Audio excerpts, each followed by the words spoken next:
त्या व्यक्तीपेक्षाही त्याची अर्धांगिनी त्याला जी मदत करत आहे ती वाक्याजोगी. 365 दिवस शांभाऊ तो व्यक्ती नवोदयच्या परीक्षा होईपर्यंत या ठिकाणी कार्यरत असतो. विनोद बबनराव झणक सकाळी 7 वाजता येतो, संध्याकाळी 7 वाजेपर्यंत क्लास घेतो. परीक्षा होईपर्यंत राजूभाऊ तो क्लास सोडत नाही. पण मला खरं नवल वाटलं की 365 दिवस काम करणारा व्यक्ती ज्याची अर्धांगिनी घरी बाजार कधी आणत असेल, हा किराणा कधी आणून देत असेल, सुखदुःखामध्ये कधी जात असेल, आम्हाला प्रश्न पडला आणि आम्ही ठरवलं की या माणसापेक्षाही डबल मेहनत करणारी त्याची अर्धांगिनी आहे, तिचा सपत्नीक शांभाऊच्या हाताने सत्कार घेण्याचं आम्ही या ठिकाणी ठरवलं. असा हा कर्मयोगी विनोद बबनराव झणक त्यांच्या अर्धांगिनी. आणि दुसरी गुड न्यूज, कर्मण्यवादी कारस्ते मा फले तू कदाचन या उक्तीप्रमाणे त्यांनी जे कार्य या गोरगरिबांना केलेलं आहे, त्यांची मुलगी राजूभाऊ जगात आज सायन्स ऑलिम्पियाड मध्ये 6वी जगात, म्हणजे भारताचा नाव रोटी केला. आणि मॅथ ऑलिम्पियाड मध्ये ती जगात 4थी आलेली आहे. शांभाऊ इतकं खतरनाक व्यक्तिमत्व या ठिकाणी आम्हाला लाभलेलं आहे आणि त्यांच्या सानिध्यामध्ये आम्हालाही कार्य करण्याची ऊर्जा या ठिकाणी मिळते आणि आम्ही ते कार्य करतो. तर आपल्या जोरदार टाळ्यांच्या गजरात एकदा आदरणीय झणक सरांची फॅमिली या ठिकाणी मी आमंत्रित करतो. आदरणीय विनोद बबनराव झणक, त्यांच्या सौभाग्यवती आणि त्यांची कन्या अनुष्का झणक, कृपया आपण समोर यावं. आदरणीय शांभाऊ थोडे, आदरणीय राजूभाऊ, सर्व मान्यवरांना विनंती करतो की या कर्मयोगीला आपल्या हाताने या ठिकाणी सन्मानित करावं आणि या कन्याला सुद्धा सन्मानित करावं.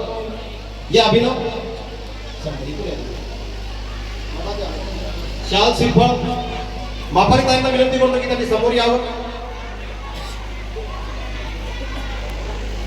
आज खऱ्या अर्थानं आमच्या नवोदय कॉलेजला शांभाऊ 100 ते 150 मुलं या माणसांना लावलेत. नवोदयला एकट्या शाळेचे 150 मुलं आहेत. ही अनुष्का त्यांची कन्या. शाल 2 शाल घ्या की मॅडमसाठी शाल घ्या. ते अनुष्काला द्यायचं. अनुष्काचं गिफ्ट आहे. घ्या मॅडम, एक मिनिट. मॅडमचं मॅडम सरपंच साहेबांना विनंती करतो मॅडमला सुद्धा शाल द्यावी आपण. थांबायचं, मॅडमला सुद्धा शाल द्यायचं. शाल घ्या.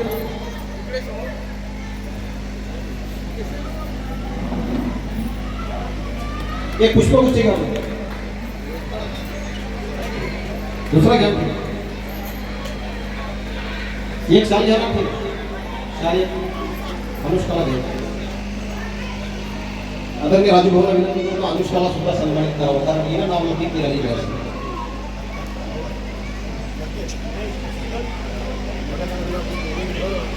आणि आता फोटो घ्या सर. हा घे बेटा तुझं गिफ्ट. जोरदार टाळ्या वाजवून स्वागत करूया आपण आदरणीय विनोद झणक सरांचं. हा कर्मयोगी सदैव अशाच पद्धतीने विद्यार्थ्यांच्या जीवनामध्ये सदैव त्यांच्या ज्ञानाला कृती आणि परिश्रमाची जोड देऊन या बालगोपालांच्या उज्ज्वल भविष्याचं स्वप्न वास्तवात उतरवण्यासाठी सदैव झटत राहू आणि त्यांचे सुद्धा गुण आमच्यामध्ये कॉपी पेस्ट होत आम्हाला सुद्धा कार्य करण्याची ऊर्जा त्यांच्यासोबत मिळो. आदरणीय विनोद झणक सर, सदैव आपला विजय असो. आम्ही आपल्या पाठीशी खंबीरपणे आहोत. धन्यवाद शांभाऊ, धन्यवाद राजूभाऊ. खऱ्या अर्थानं हा बहुमान आणि सन्मानास पात्र असलेले विनोद झणक सर यांचा शांभाऊच्या माध्यमातून या